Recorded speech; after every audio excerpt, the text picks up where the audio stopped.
다 같이 성경을 들고 외칩니다. 성경은 하나님의 말씀입니다.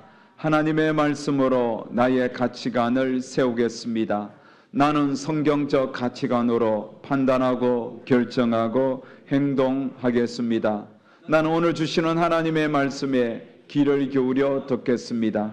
그리고 그 말씀에 순종하도록 힘쓰겠습니다. 아멘. 추석 연휴들 잘 보내셨는지요? 저는 주의 은혜 가운데 고향 잘 다녀왔습니다. 여러분, 그리스도인이 되고 여러분이 받은 최고의 복은 무엇이라 생각하십니까? 단연코 구원의 은혜일 것입니다. 우리를 죄악에서 구원하시고 하나님을 아버지, 아빠, 아버지로 부를 수 있는 특별한 은혜를 주신 것, 우리가 그리스도인이 되고 받은 가장 큰 복일 것입니다. 그래서 오늘이라도 주님이 오라 부르시면 우리는 천군 천사 환영을 받으며 기쁨으로 주님 품으로 달려갈 수 있는 것입니다. 이렇게 우리가 구원의 은혜가 가장 최고의 복이라면 그 다음 복은 여러분은 무엇이라고 생각하십니까? 우리 교회처럼 아주 찬양 잘하시는 분들은 찬양이 내가 받은 두 번째 복이라고 말할 수 있을 것입니다. 우리 교회 전도팀처럼 전도에 열심을 내시는 분들은 전도할 수 있다는 것이 내가 받은 두 번째 복이라고 말하기도 할 것입니다. 저는 기도할 수 있다는 것, 이게 구원받은 이후에 받은 큰 복 중에 하나라고 생각합니다. 하나님은 어디에서나 계시고 어디서든지 우리의 기도를 들으시는 분입니다. 그래서 우리의 작은 신음조차도 들으시고 응답해 주시는 그 하나님이 우리 곁에 계시다는 것. 그래서 내가 기도할 수 있다는 것은 우리가 받은 복 중에 가장 큰 복, 구원의 복 다음에 주신 복이라고 말할 수 있을 것입니다. 그래서 여러분, 눈이 오나 비가 오나 언제나 새벽 제단에 엎드려 기도하시는 우리 교회 새벽 기도의 용사들, 또 수요 밤마다 부르짖으며 간구하는 사닥다리 기도 팀원들, 금요 기도회에 빠지지 않고 참석해서 나라와 민족과 가정과 개인을 위하여 기도하시는 우리 기도하시는 성도님들은 이 기도의 복이 얼마나 큰지 늘 삶 속에서 경험하며 살아가고 있는 분들일 것입니다. 그리스도인치고 기도가 중요하지 않다고 여기는 사람 아무도 없을 것입니다. 하지만 여러분, 아무리 기도에 대해서 말하고 제가 이렇게 설교하면서 강조한다 할지라도 기도하지 않는 분들은 기도의 비밀, 기도의 은혜, 기도의 능력을 알지 못하는 것입니다. 한때 제가 열심을 내고 읽었던 책 한 권이 있습니다. E.M. 바운저라는 목사님이 쓴 기도의 능력이라는 책입니다. E.M. 바운저 목사님은 1860년 미국 감리교 목사로 임명받은 이후에 1913년 주님 앞에 서는 그 마지막 날까지 그는 매일 3시간 이상 기도했습니다. 그리고 기도하지 않고는 설교도 강연도 하지 않았습니다. 그런 생전에 2권의 책을 썼고 그가 했던 많은 말씀들을 종합해서 그의 제자들이 9권의 책을 내었습니다. 그래서 총 이 세상에 11권의 책을 남겼는데 그 중에 9권이 기도에 관한 책입니다. 그 중에 가장 유명한 책이 바로 기도의 능력이라는 책이죠. 자, 기도의 능력이라는 책 안에 보면 그는 기도에 대하여 이렇게 정의합니다. 오직 기도만이 힘이고 살아갈 방법이다. 하나님의 거대한 창고를 여는 열쇠가 기도다. 기도는 하나님과 어떤 관계를 맺고 있는지에 대한 표현이며 거룩하신 하나님과 교통하는 삶으로 나아가기 위한 부르짖음입니다. 하나님은 무릎을 꿇고 기도하는 사람을 찾는다. 그렇습니다. 여러분, E.M. 바운저 목사님이 주장했던 것처럼 기도는 하나님께 나아가는 가장 확실한 방법입니다. 그래서 기도는 성도에게 특권이자 은혜입니다. 또 의무인 것입니다. 여러분, 성경을 읽어보십시오. 기도에 대해서 참 많이 말씀하고 있습니다. 대표적으로 여러분 세 가지 성경 구절을 세 곳을 찾을 수가 있습니다. 골로새서 4장 2절에 보면 기도를 계속하고 기도에 감사함으로 깨어 있어라. 우리가 잘 아는 대로 데살로니가전서 5장 17절에 쉬지 말고 기도하라.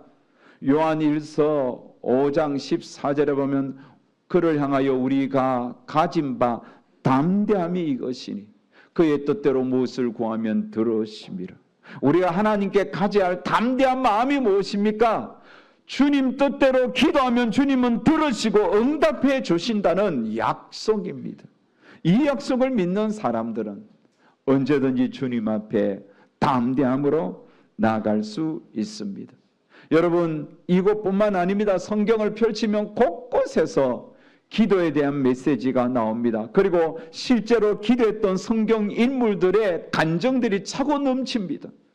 다니엘과 그의 친구들이 정말 뜻을 정하여 왕이 내미는 그 고기 음식을 멀리하고 하나님의 뜻대로 살겠다고 다짐했을 때 그들은 여러분 죽음에 직면하는 그런 고난이 찾아왔지만 그럼에도 그들은 기도하면서 이겨내었습니다. 심지어 사자굴에 빠지는 그런 정말 절박한 상황 속에서도 하나님을 향하여 기도했던 그 다니엘은 하나님께서 그의 기도를 들으시고 응답해 주셨잖아요.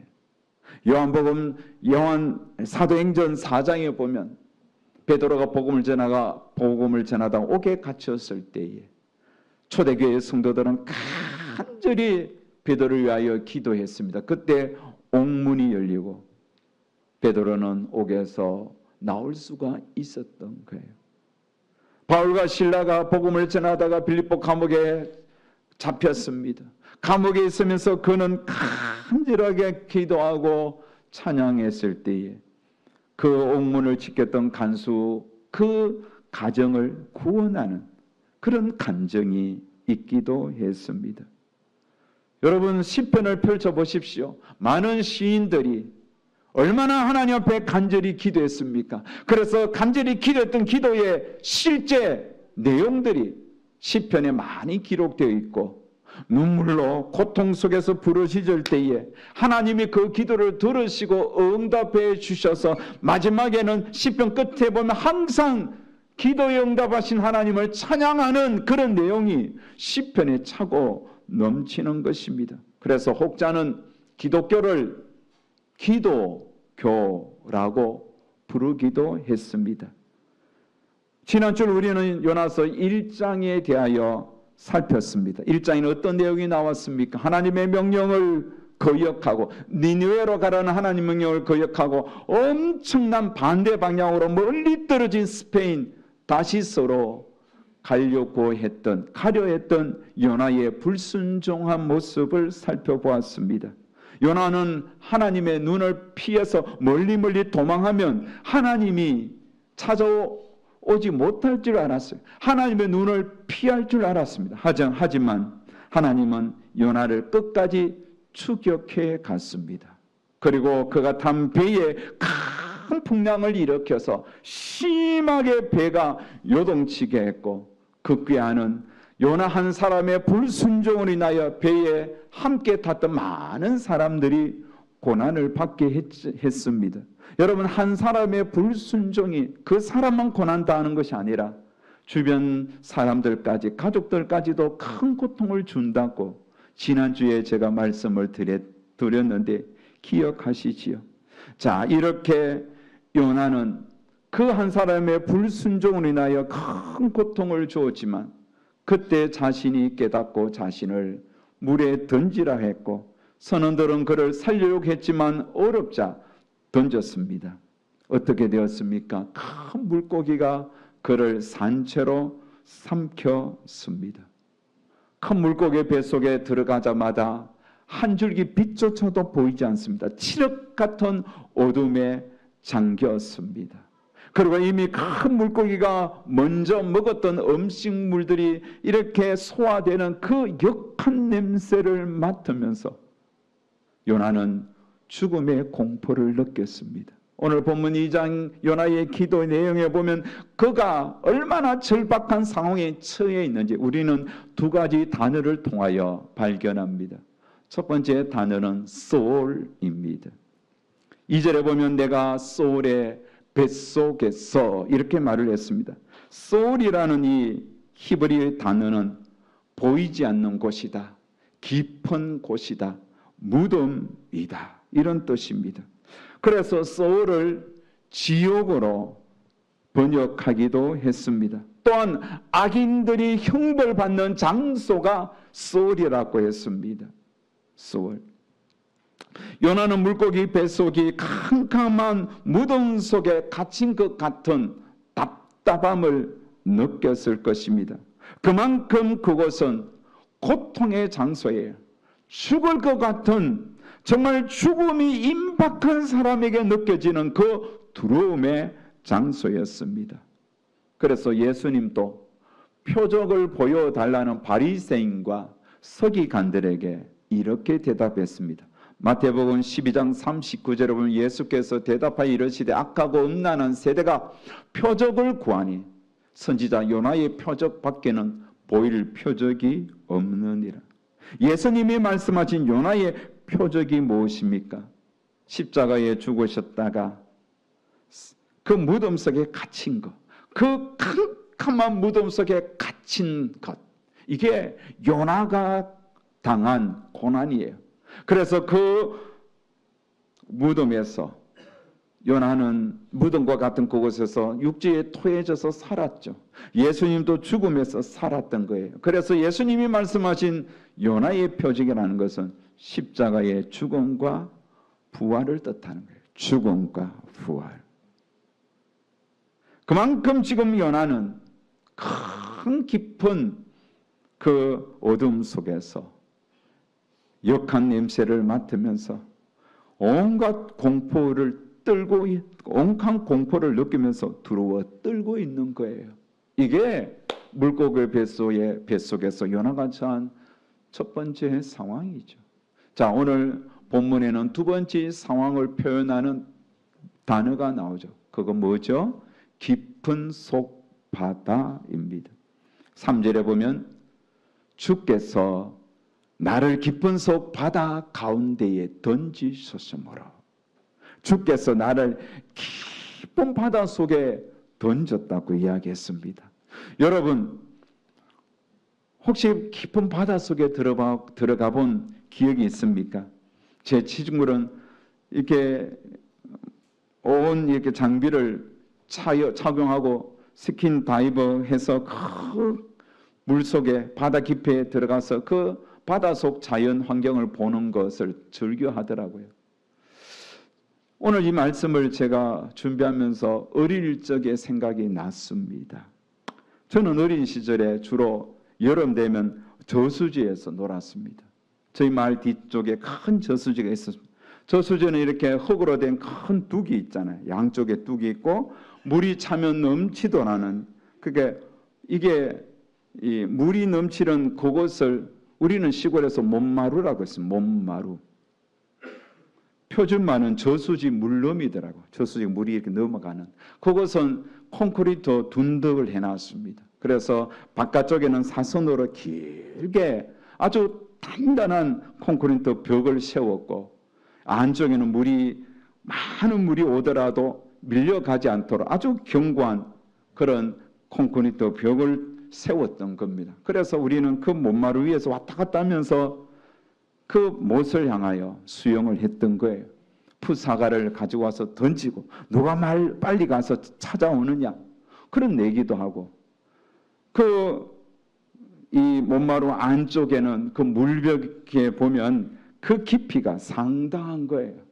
그래서 물속에 들어가서 그 작은 돌, 큰 돌 뭐 많을 거 아닙니까? 누가 큰 돌을 들고 올라오느냐, 뭐 이런 얘기를 했던 거예요.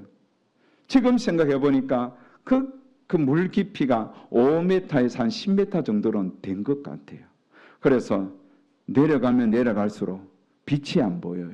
그리고 물이 차갑습니다. 수압이 상당히 셉니다. 기가 먹먹한 거예요. 그때는 여러분 뭐 수경이 있습니까? 물안경도 없어요. 그러니까 맨눈으로 내려가서 발로 더듬거리다가 손으로 그렇게 더 깊이 내려가서 돌을 주워 올라와서 누가 크냐 뭐 이렇게 서로 견주어 봤던 생각이 나는 거예요. 그런데 그렇게 다이빙해서 물속에 깊이 5m 이상 내려가면 내려갈수록 그때 오는 공포가 있어요. 이야, 정말 무서워요.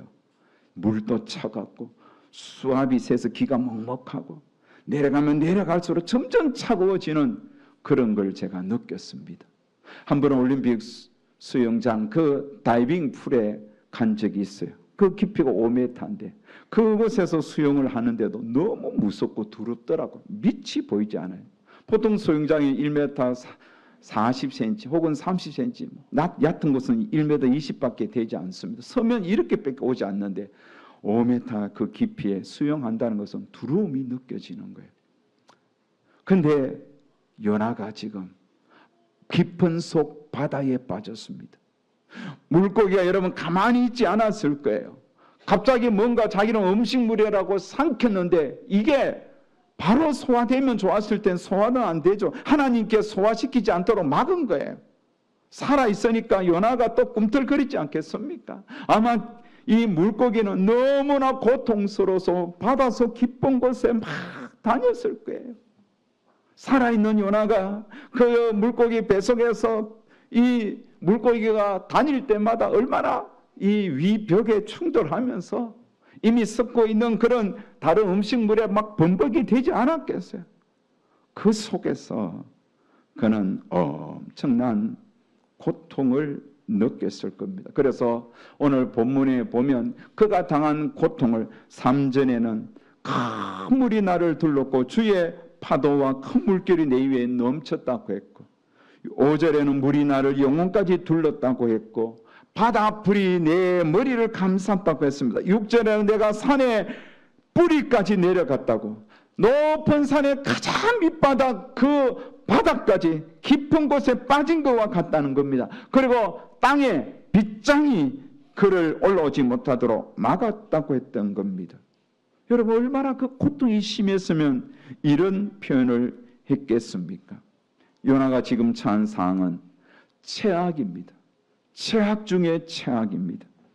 폭풍과 몰아치는 바다에 던져졌고 파도가 둘러싸여 정말 죽음의 목전에 이르렀습니다. 굴욕적이고 절망적인 상황입니다. 모든 게 암울합니다. 아무것도 보이지 않습니다. 아무것도 할 수 없습니다. 하지만 여러분 요나가 이런 절박한 상황 속에서 그는 선지자입니다. 그가 할 수 있는 한 가지 일을 알고 있었습니다. 그게 뭐죠? 기도예요. 기도. 1장에 보면 선장이 요나에게 자는 자여 어찌함이냐 내 하나님께 일어나 구하라고 했지만 요나는 기도하지 않았습니다. 하지만 2장에서 큰 물고기 뱃속에서 요나는 기도밖에 할 수 없었습니다. 기도는 지금 요나가 당한 문제를 해결할 수 있는 유일한 키였습니다.